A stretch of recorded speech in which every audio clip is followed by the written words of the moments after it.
बोलो प्रभु यीशु मसीह की। आज का हमारा विषय है परमेश्वर के भवन में रहने वाले किसके समान होंगे।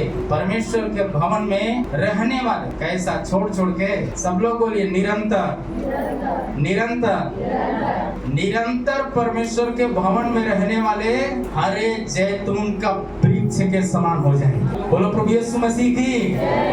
आपका हर कमी घटी को परमेश्वर पूरा करेगा। वचन में लिखा परख कर देखो यहोवा कितना भला है। हम जब परखना चाहते हैं उससे पहले परमेश्वर हम लोगों को भी कमी घटी देकर के परखता है कि व्यक्तिगत प्रार्थना में कितना समय देता है, वचन के सामने कितना बैठते हैं। उसी समय में प्रभु चमत्कार करेगा क्या? जरूर करेगा। मुझे चाहने से भी बढ़कर आनंद का झरोखे में परमेश्वर इन दिनों में चला रहा है। बीमारी का बीज से लेकर के अभी तक और मैं विश्वास करता हूँ आगे भी उससे बढ़ के चलाए। क्या आप विश्वास करते हैं?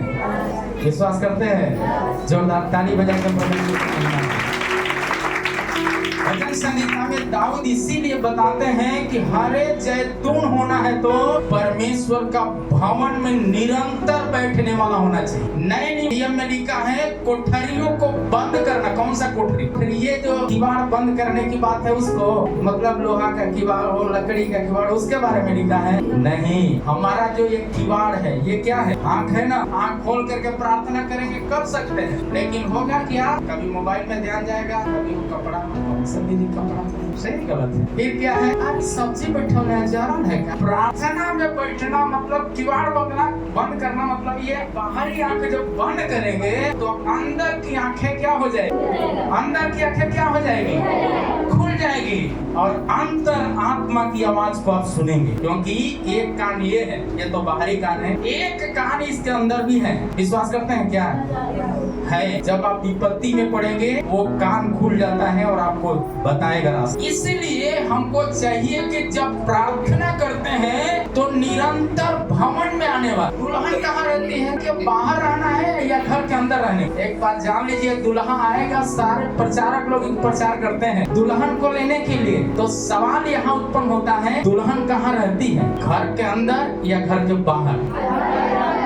घर के अंदर। कलीसिया यीशु मसीह का दुल्हन है। तो जितने कलीसिया के अंदर होंगे वो उठाए जाएंगे, पर जो कलीसिया से बाहर होंगे अब सोच ले वो कहाँ रहे। वचन में लिखा कलीसिया को लेने के लिए आएगा, दुल्हन को लेने के लिए आएगा। नहीं लिखा है विश्वासी को लेने के लिए आएगा। पूरी दुनिया विश्वासी है कि नहीं है?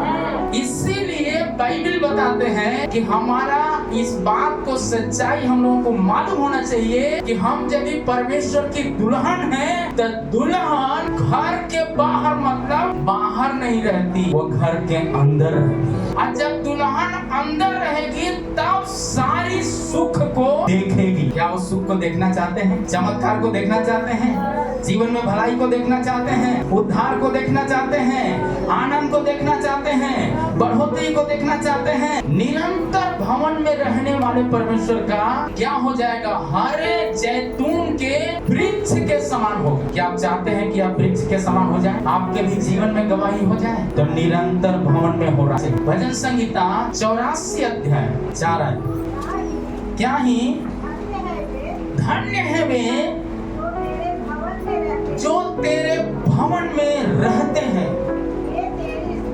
वे तेरी स्तुति निरंतर करते रहेंगे। वो ऐसे नहीं लिखा छोड़ करते रहेंगे। यानी परमेश्वर से प्रेम करने वाला लोग, परमेश्वर को पाने वाला लोग निरंतर परमेश्वर से सटा रहेगा। हालेलुया। चाहे आंधी आए, तूफान आए, बाढ़ आए, बारिश आए, तो भी परमेश्वर की महिमा को नहीं छोड़। क्या आप चाहते हैं कि वो महिमा हमको चाहिए? चाहते हैं कि परमेश्वर आपको धन्य कहे? आप जब धन्य होंगे किसी चीज की कमी नहीं होगा। लगेगा कमी है लेकिन पूर्ति परमेश्वर करते ही रहे। बोलो प्रभु यीशु मसीह की। पैसा है तो घट बढ़ जा सकता है, लेकिन धन्य यदि नाम का मोहर लग गया, हल्का भी लग गया, तो याद रखना पवित्र आत्मा कहता है वो आपका हर छोटी बड़ी जरूरतों को पूरा कर दिखाएगा। इसीलिए प्रभु का वचन में साफ शब्दों में लिखा है, होशे का पुस्तक में 14 अध्याय 6 और 7 है, उसकी जड़ से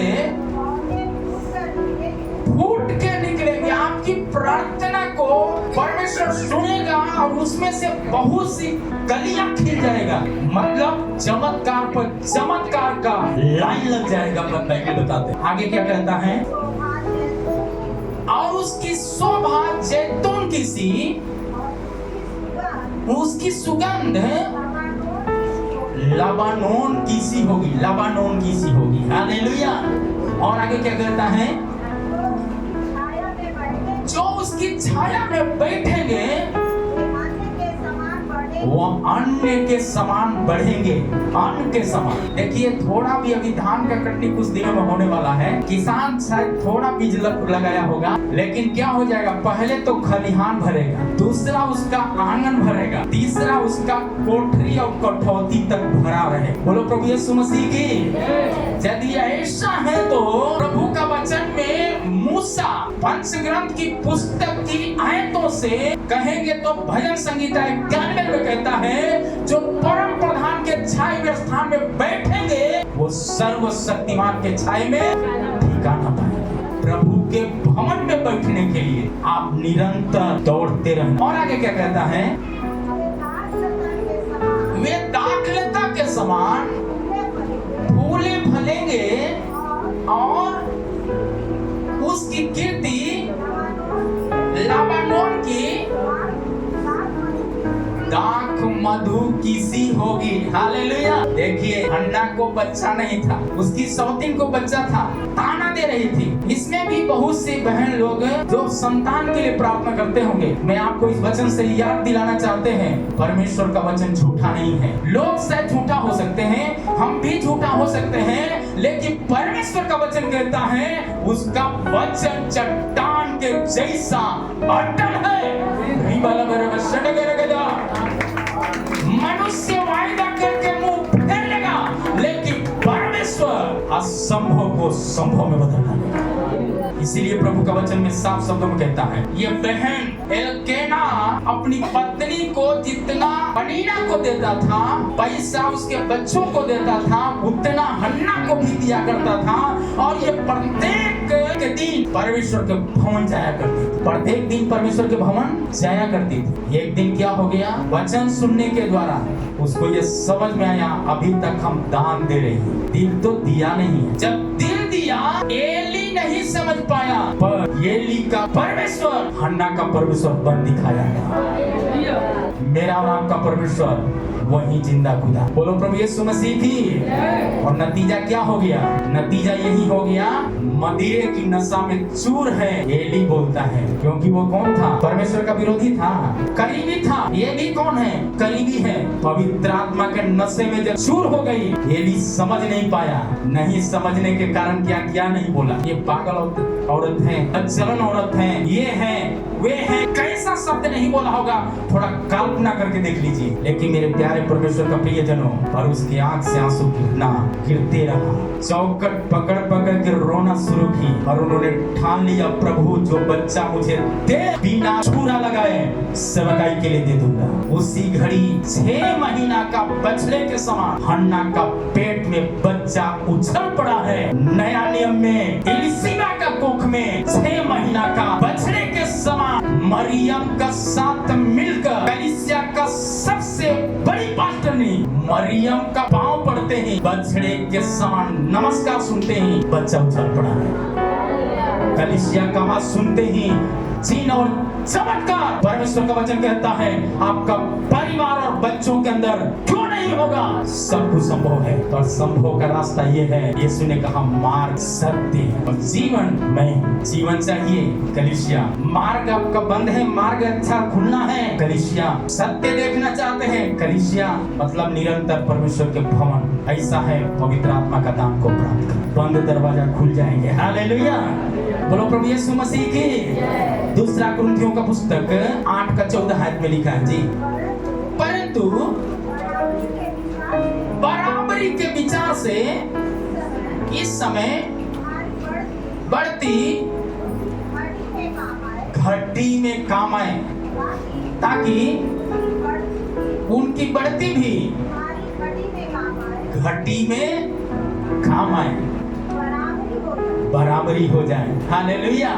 और आज कोई बराबरी होने के लिए चाहेगा तो यहाँ 2 बेटा है या 2 बेटी है, माँ का गर्भ से दोनों एक ही पैदा लिया। कैन और हाबिल को देख लीजिए, परमेश्वर हाबिल का भेंट को जब ग्रहण किया, कैन को अच्छा नहीं लगा। ओ बड़ा होना चाहता है तो कैसा मारते हैं कि जड़वे से खत्म कर देंगे। आपको मालूम है वचन में लिखा है, वहाँ का मिट्टी चिल्ला उठा है, कहता है कैन तूने जो मन में ठाना है बदल डालो, नहीं तो ये जान लो बहुत बड़ी घटना होने वाला है। कलीसिया के हर बच्चे, हर परिवारों को बताना चाहते हैं, आप जब भी प्रार्थना के लिए आहट सुने उसी समय घुटना टेक करके प्रार्थना करिए। भयंकर चमत्कार कलीसिया के अंदर, परिवार के अंदर और हमारे देश के अंदर होने वाला। बोलो प्रभु यीशु मसीह की। क्या आप चाहते हैं कि ऐसा चमत्कार हो? ये चमत्कार हम और आप देखें। इसीलिए यहाँ पर लिखा तुम्हारी हर घटी क्या हो जाएगा, पूरी हो जाएगा। लेकिन यहाँ क्या होता है, बराबरी में आ जाएगा, गड़बड़ हो जाएगा। अगली बातें क्या कहता है, फिलिपियों का पुस्तक 4 अध्याय 19। मेरा परमेश्वर भी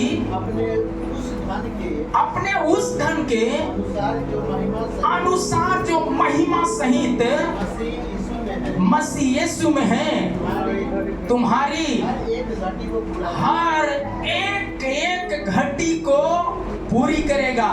तब आप गीत गाएंगे, गिन गिन के स्तुति करूं बेशुमार तेरे दानों के लिए, अब तक तूने संभाला मुझे। हालेलुया। ये ग्रह को खत्म करना है तो कलीसिया निरंतर क्या करना है, प्रार्थना करने वाला कलीसिया तुम्हारी हर घटी को पूरी करेगा। पहला थिस्सलुनीकियों 5 अध्याय 17 और 18 आयत में, इसीलिए निरंतर प्रार्थना में लगे रहो, हर बात में धन्यवाद करो, क्योंकि तुम्हारे लिए मसीह यीशु में परमेश्वर की यही इच्छा है।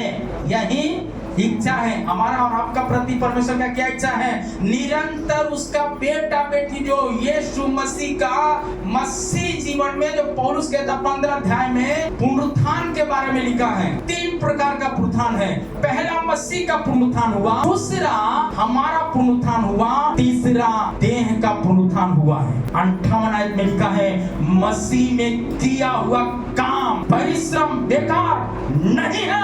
दुनिया ठट्ठा और मजाक उड़ाएगा, लेकिन परमेश्वर चमत्कार करेगा। बोलो प्रभु यीशु मसीह की। मसीह अपना काम को पूरा करने के लिए, पिता का इच्छा के लिए दुख उठाने के लिए तैयार रहा, कब्र में पड़े नहीं रहा, स्वर्गरोहण तो हुआ। आप यदि अपने परिवार में चाहते हैं कि पूरा परिवार, मेरे गांव यीशु मसीह को जाने, आप अकेला होंगे, लेकिन आप अकेले दौड़िए यीशु मसीह की। आप एक दिन देखेंगे अपने गांव को प्रभु यीशु मसीह को ग्रहण करते। बोलो प्रभु यीशु मसीह की। जिस गली से वो क्या आते, वो गली के लोग यीशु मसीह को ग्रहण कर लेंगे। विश्वास करते हैं? हालेलुया। बोलो प्रभु यीशु मसीह की। बौद्धाचक में एक भी कलीसिया नहीं था, एक परिवार के घर में गया, आज वहाँ 3-3 4-4 कलीसिया शुरू हो गया। वहाँ अपना इस कलीसिया का एक विश्वासी कैसे भी हो वो चर्च तो चला रही है। मैं खुश हूँ। अभी भी नहीं जाते हैं, लेकिन तो भी वहाँ पर कम से कम एक भी कलीसिया नहीं था, अभी 4-5 में कलीसिया बन चुका है। फिर भी वहाँ से इस कलीसिया का अंग है लोग। हालेलुया। बोलो प्रभु यीशु मसीह की। और मैं आशा रखता हूँ सारे कलीसिया के लोग इस कलीसिया के अंदर आने वाले हैं। ये कलीसिया मेगा चर्च के लिए परमेश्वर ने भविष्यवाणी किया है, होके रहेगा। उससे पहले ऑपरेशन जरूरी है। ऑपरेशन शुरू हो गया है। यीशु मसीह ने कहा, बेटा बिना ऑपरेशन का बच्चा अभी नहीं हो रहा है, इसलिए ऑपरेशन जरूरी है। अभी समय आ चुका है मेगा चर्च बनने का। हालेलुया। बोलो प्रभु यीशु मसीह की। लोग शैतान सोचेगा तो सपना का सपना रहेगा, लेकिन परमेश्वर कहता है ये सपना अपना होकर रहेगा। सपना अपना होकर रहेगा। Holy Spirit, the healing of power in the name of Jesus. ऐसे ही हो जाए, ऐसे ही हो जाएगा। यीशु मसीह अपना देह का एक खून का कतरा बेच करके हमारे लिए और आपके लिए दाम चुकाया है। तो कलीसिया समर्पण की कलीसिया है। प्रभु ऐसे ही नहीं दिया है, इसका भी कतरा दे करके दाम चुकाते हुए सेवकाई करने के लिए प्रभु मदद करे। हालेलुया। और वैसे ही आगे के जैसा कलीसिया बढ़ेगा। क्या विश्वास करते हैं? जरूर हो जाए। जितने भटके हुए विश्वासी हैं सारे इस कलीसिया के अंदर आएंगे, सारे इस कलीसिया के अंदर आएंगे। तारागण के समान, अब्राहम से कहा बेटा बेटियों को इतना दूंगा कि तुम गिन नहीं सकते हो, वैसा चमत्कार इस कलीसिया के अंदर होने वाला है। बिहार की कलीसिया बिहार के द्वारा स्थापित है, होगा। In the name of Jesus। अब ये मसीहियों का कब्र स्थान नहीं, बिहार मसीहियों के लिए अनुग्रह का स्थान बन चुका है, अनुग्रह का स्थान है। 40 दिन के उपवास के बीच में परमेश्वर का दिया हुआ भविष्यवाणी, दिया हुआ बातें, अब ये तुम सुन चुका है, यह मसीहियों का कब्र स्थान है। लेकिन मैं तुम्हें बताता हूँ और प्रचार हुमच के करना कि ये मसीहियों का बिहार, मसीहियों का कब्र स्थान नहीं, मसीहियों के लिए अनुग्रह का स्थान है। और आपने भविष्यवाणी सुना था, बिहार का एक भी बच्चा बाहर काम करने के लिए नहीं जाएंगे। ऐसा बेदारी बिहार के अंदर आएगा, बाहर का लोग बिहार में नौकरी के लिए निवेश करेंगे। हालेलुया, आएगा, ऐसा चमत्कार होने वाला है। चाहे कोई भी सरकार आ जाए, कोई भी सरकार आएगा, ऐसा चमत्कार होकर रहेगा। क्योंकि भविष्यवाणी कोई मनुष्य नहीं देता, भविष्यवाणी परमेश्वर देता है। बाइबल पूरे भविष्यवाणी की पुस्तक है, और भविष्यवाणी पूरा होना है तो कलीसिया लौ लगा के प्रार्थना करने वाला होना चाहिए। अगली बातें लिखा है, इसीलिए निरंतर प्रार्थना में क्या रहो, बने रहो, मतलब परमेश्वर का भवन में रहो, परमेश्वर के भवन में रहो। प्रकाशित वाक्य 22 अध्याय 12 से 13 आयत में लिखा है जी, देख मैं शीघ्र आने वाला हूँ, देख मैं शीघ्र आने वाला हूँ, हर एक काम के अनुसार, हर एक काम के अनुसार बदला देने के लिए, बदला देने के लिए प्रतिफल मेरे पास है। प्रतिफल मेरे पास है। मैं अल्फा और ओमेगा हूँ, मैं अल्फा और ओमेगा हूँ, और पहला और अंतिम और आदि और अंत। पहला और अंतिम और आदि और अंत मैं ही हूँ। ऐसा किसी ने कहा? केवल यीशु मसीह ने कहा है। हालेलुया। ये वचन कब लिखा? जब यूहन्ना का ऑपरेशन हुआ। कैसा यूहन्ना का ऑपरेशन हुआ था मालूम है? पहले तो टापू में गया, इसके बाद दूसरा ऑपरेशन खोलते हुए तेल में डाल दिया गया, उस समय भविष्यवाणी लिखा। हालेलुया। किसी परमेश्वर के दास ने कहा, जब उनका बेटा मर गया तो उस समय प्रार्थना करने के समय में गीत लिखा है, दुख का कटोरा अगर प्रभु मुझे देगा तो भी खुशी से मैं पीऊं उसे। हालेलुया। दुख का बीच में चमत्कार होने वाला है। अब्राहम अपना सारे काम धंधा बंद करके परमेश्वर का आवाज सुनने के लिए जब तैयार हुआ, आकाश के तारा गण को जैसे तुम गिन नहीं सकते हो, वैसा आशीष तुम्हारे बीच में आने वाला है। विश्वासियों का पिता होगा अब्राहम का परमेश्वर, मेरा और आपका परमेश्वर। क्या विश्वास करते हैं? ऐसा ही हम चमत्कार को देखेंगे। इसीलिए प्रभु का वचन भजन संहिता में लिखा है 20 अध्याय का 4 आयत में बात है जी, वो तेरे मन की इच्छा को पूरी करेगा, सारी युक्तियों को सफल करेगा। युक्ति मतलब होता है योजना, युक्ति मतलब होता है योजना। आपका योजना सफल होना है तो घर वाला छोड़ेगा, परिवार तिरस्कार करेगा, समाज तिरस्कार करेगा, पैसा का तंगी आ जाएगा, शरीर में दुख आ जाएगा, घुटना में दर्द हो जाएगा, होने दीजिए ना घुटना में दर्द। परमेश्वर के चरणों में बैठने के लिए तैयार हो जाइए। जिसने गीत लिखा है, जगत की ज्योति हूँ, बताते हैं परमेश्वर का दास, लोग मेरे घर में आया तो मैं उतना विश्वास नहीं करते थे। सब लोग जब घुटना टेका तो हम भी घुटना टेके, घुटना में दर्द, चल ही नहीं पाते थे, लेकिन घुटना टेका, दर्द गया। कल एक बहन गवाही दे रही थी, बंधन में पड़े हुए थे, बाइबल शैतान छूने ही नहीं देता था। बोली जब प्रार्थना के बाद इसको होश हुआ, मतलब परमेश्वर होश में लाया, तब इसको पता चला हम कहाँ हैं। शैतान हमको डराएगा? नहीं डरा सकता है। और बाइबल उठा के पढ़ी, शैतान अपने आप भाग। बोलो प्रभु यीशु मसीह की। ये सामर्थ है। जिसके पास बाइबल नहीं है, जरूर उसके पास बाइबल होना चाहिए। एक थाली में खाना खाने से कोई काम नहीं चलेगा। 5 परिवार है तो 5 बाइबल रखिए, आप चमत्कार को देखेंगे। हम अपने बच्चों को, बेटी को बाइबल फ्री में नहीं दिया, जैसे आपको देते वैसे ही बाइबल का पैसा है, लेकिन उसका आशीष क्या है बच्चे लोगों का जीवन में हम देख सकते हैं। बोलो प्रभु यीशु मसीह की। क्या आप चाहते हैं कि आपकी मनोरथ पूरा हो जाए? आपकी मन की सारी युक्तियों को पूरा होना है, सारी योजना पूरा होना है, तो निरंतर परमेश्वर के भवन में क्या करना है? आना है। मुंह बंद करने के लिए, ताली बंद करने के लिए, ताली बजाने के लिए आना है। योना पापी है करके बोलकर भागा हुआ इंसान, जब पवित्र आत्मा उस पर आ गया, 3 दिन 3 रात परमेश्वर के भवन में बैठा हो। कैसा भवन था मालूम है? मछली का पेट भवन होता है। हो बहुत बढ़िया से प्रार्थना। कितना लोग, हम लोग जाएंगे मछली के पेट में तो कितना लोग प्रार्थना करेंगे? मुंह में जाके प्रार्थना करेंगे क्या? सबका मुंह बंद हो जाएगा। परमेश्वर विपत्ति में डालकर उसको क्या किया? मगरमच्छ का मुंह में रखा, क्योंकि उसको कहाँ भेजना था? वो बोला था ना जहाँ है वहीं पकड़ेंगे। परमेश्वर बोला जा छोड़ इस जगह को, नहीं बोल रहा है नहीं ना मेजर है, भेज रहा। फिर क्या किया, फिर आकर घूम फिर कर तर्शीश में भयंकर तूफान आ गया। फिर क्या हो गया, बाढ़ में भी कितना घर बह गया ना, कितना लोग उस मुंह में चले गए। हालेलुया, उस पेट में जाकर के बैठ गए और वो 3 दिन 3 रात पवित्र आत्मा से भरने के लिए प्रार्थना किया। कलीसिया में चंगाई के लिए सिर्फ नहीं आना, जरूरत पूरा होने के लिए नहीं आया, पवित्र आत्मा से भरकर परमेश्वर का गवाह बनने के लिए आना चाहिए। और जब ये प्रार्थना किया, जिस राजा से डरता था थाली पीट के आराधना किया, मन फिराओ कहाँ गया, कौन था कोसला गया रे।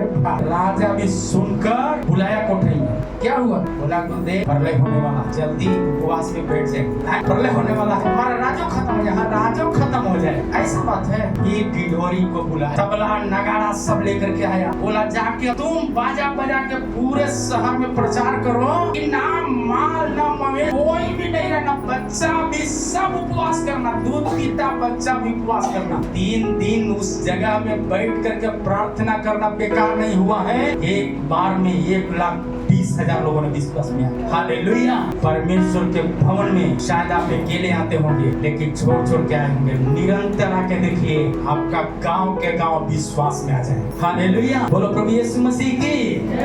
आप भयंकर चमत्कार को देखिए। क्या चाहते हैं, कैसे हो जाएगा? पहला कुरिन्थियों का पुस्तक 1 अध्याय का 10 आयत में लिखा है, हे भाइयों मैं तुमसे हमारे प्रभु यीशु मसीह के नाम से विनती करता हूँ, तुम सब एक ही बात कहो और फूट ना हो, मतलब अलग अलग मन के ना हो, परंतु एक ही मन एक ही मत होकर के कलीसिया विजय में आगे बढ़ना चाहिए। जिस परिवार में 4 गो मालिक हो जाता है, क्या हो जाता है? परिवार बढ़ता है कि टूट जाता है? टूट जाता है। और जिस घर में मालिक एगो रहेगा, कर्ज लेने वाला नहीं होगा, कर्ज देने वाला बनेगा। यदि ऐसा है तो आपका जीवन में कलीसिया एक, पास्टर भी एक होना चाहिए, आपका जीवन में ईश्वर भी एक ही होना चाहिए, मतलब यीशु मसीह। ऐसा जब रहेगा तो 100% है विजय जीवन को आप देखेंगे। बोलो प्रभु यीशु मसीह की। आगे क्या कहता है, क्योंकि हे मेरे भाइयों हावेल के घराने के लोगों ने बताया है, हाँ तुम में झगड़े हो रहे हैं, मतलब पवित्र आत्मा बता रहे हैं। वहाँ पौलुस कहता है कुरिन्थ की कलीसिया में लड़ाई चल रहा है, वहाँ हमारा पास्टर होना है, एक कहता है हमारा पास्टर होना है। पवित्र आत्मा बताया इसमें झगड़ा हो रहा है भाई, इसीलिए जो वहाँ है वो काफी है, इसलिए वहाँ कहता है एक ही मन, क्योंकि तुम बुलाए क्यों गए, संगति के लिए बुलाए गए। इसीलिए मेरे प्यारे परमेश्वर का प्रियजनों, एक मन होकर इस अंतिम युग की कलीसिया जीना चाहिए। क्या जीने के लिए तैयार हैं? कुछ लोग क्या करते हैं, एगो पास्टर आ रहा है ना, एगो पास्टर है, मौसी के नाता पकड़ के, मौसा के नाता पकड़ के, पास्टर के पते नहीं हुआ, सलाह करे। सलाह करते करते चोर पहले आता है तो क्या करता है, पहले खड़ा होगा, कैसे हैं, क्या है, एक बाद पैर पसरेगा, हाँ कैसे कैसे, अच्छा रुकिए थोड़ा आराम कर ले, अच्छा दीदी चाय बनाइए, फिर चाय के बाद खाना बन जाएगी, खाना के बाद जैसे बस सोचे अच्छा भैया शाम हो गया रात भर रहा, सबसे पहले चोर बस सूत जाए। जब आपका सूतने का बारी होगा, गमछवा में से देखते रहो कहाँ कहाँ चौबिया रखा है, कहाँ कहाँ तिजोरिया रखा है, कहाँ कहाँ कौन सो रहा, देख लिया। एक बाद क्या करेगा वो, सरपोन ऐसा धीरे से उठेगा, आराम से पहले सिक्की खोले, पूरा सामान लेके क्या हो जाएगा, कितना अपार्टमेंट लुटा गया सोच लो। सिक्योरिटी बढ़िया रहता है ना वहाँ, लेकिन वहाँ सिक्योरिटी रहने के बाद भी लुटा जाता है। अंतिम युग की कलीसिया को परमेश्वर कहता है आपका सिक्योरिटी पवित्र आत्मा का भय होना चाहिए। ऐसा है तो न आपका विश्वास टूटेगा, न आपका किसी चीज की कमी होगा, परमेश्वर आपको आगे बढ़ाएगा। क्या आप चाहते हैं? ऐसा चाहने वालों के लिए परमेश्वर का वचन कहता है, प्रेरितों का पुस्तक 1 अध्याय 4 आयत में लिखा है, उनसे मिलकर आज्ञा दी यरूशलेम को मत छोड़ो। कलीसिया के लोगों को पवित्र आत्मा कहता कहता है यरूशलेम को मत छोड़ो। मतलब कौन सा यरूशलेम? पहाड़ पर ये कल मैं प्रचार करने के समय बोला मेरा कलीसिया यरूशलेम की कलीसिया। मतलब क्या है? दूसरा तीसरा तल्ला में है, एक तरह से यरूशलेम है। दानियल यरूशलेम का खिड़की खोल करके प्रार्थना के पिछला दिन में प्रार्थना कर रहे थे तो प्रभु ने बताया बेटा ये यरूशलेम की कलीसिया, इस बात को याद रख लो, खिड़की खोल करके प्रार्थना करना बेकार नहीं है, चमत्कार होकर रहेगा। हालेलुया। आपका घुटना का दर्द है बोल करके घर में मत रहिए, थोड़ा चढ़ना होगा दर्द होगा, आप चर्च में यदि आएंगे घुटना का दर्द को भी जाते हुए देखेंगे। क्या आप चाहते हैं ऐसा चमत्कार हो जाए? क्या चाहते हैं ऐसा चमत्कार हो जाए? इसलिए कहता है यरूशलेम को मत छोड़ो, मिलकर कहता है यरूशलेम को मत छोड़ो। आगे क्या कहता है? परंतु पिता की उस प्रतिज्ञा की मतलब वायदा को पूरे होने की बाट जोहते रहो। हालेलुया। तुम मुझसे सुन चुके हो, तुम मुझसे क्या हो चुके हो? सुन चुके। क्या चाहते हैं कि ये काम पूरा हो जाए? वचन में लिखा है 84 का 10 और 11 और 12 आयत में पढ़ेंगे भजन संगीता, तो वहाँ पर वो बात लिखा है, पढ़िएगा। हे सेनाओं का यहोवा, क्योंकि तेरे आंगनों में का एक दिन और कहीं के 1000 दिन से उत्तम है। हन्ना रोज दिन जाकर के परमेश्वर का दरवाजा खटखटाई आराधना की, लेकिन वो तो क्रूस की कथा को नहीं जानती थी, पर हम क्रूस की कथा को जानते हैं। हालेलुया। हमारे लिए ग्रेस है, इसलिए हफ्ता में यदि 2 ही दिन आना है, शुक्रवार को आना, संडे में आना है, तो दिक्कत क्या है? क्या करे भैया जी? प्रभु कहता है ये बोलना छोड़, ये बोलो हमको आराधना के लिए जाना। जाने के लिए तैयार है क्या? जब हम परमेश्वर के भवन में नहीं आते हैं तो शैतान भैया जी, भाभी जी, दीदी जी बोल करके सुना देगा। एक दिन बोलेगा सुख जाओ, अगला संडे जी हम, अगला संडे जी हम, अगला संडे जी तो 4 गो रिश्तेदार लेके पहुंच। चौथा संडे में पता चला कि तबियत खराब, 1 महीना पार। फिर अब सोच ला कि 1 महीना पार, कम से कम 3 महीना आपको पीछे लेके जाए। इसलिए बाइबल बताते हैं हर सुबह में, हर शाम में आराधना यीशु के लिए। क्या चाहते हैं? आपका घर में भी प्रार्थना हर सुबह हर शाम होना चाहिए। प्रभु के वचन में लिखा है जो आंसू बहा के बोएंगे वो लौने के साथ कटनी करने पाएंगे।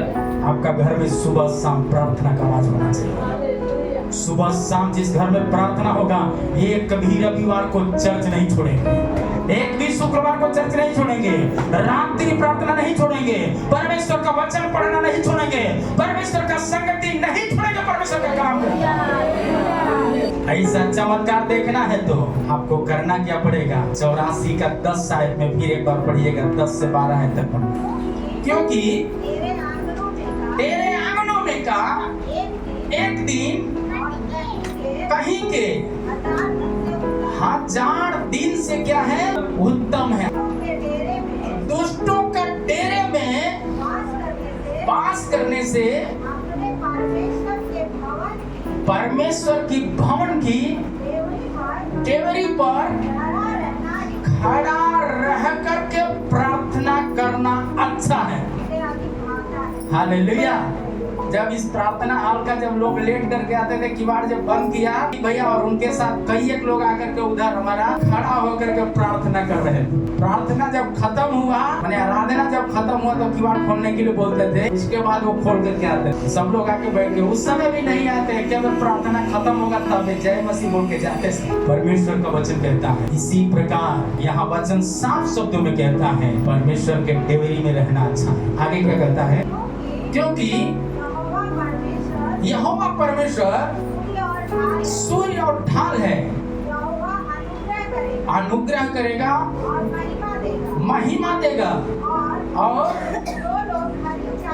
जो लोग खरी चाल चलते हैं उनसे वह कोई अच्छी वस्तु नहीं रख छोड़ेगा। हालेलुया। मतलब अच्छा से अच्छा चीज आपको दे देगा। मेरा अच्छा से अच्छा इलाज हो गया, इसलिए चंगाई का सामर्थ्य में प्रचार करने के लिए अवसर दिया है। मतलब आप डरने का जरूरत नहीं है। प्रभु का वचन कहता है जो परमेश्वर के भवन में बैठेंगे वो नया शक्ति प्राप्त करेंगे, नया सामर्थ्य प्राप्त करेंगे, दौड़ेंगे पर थकित न होंगे।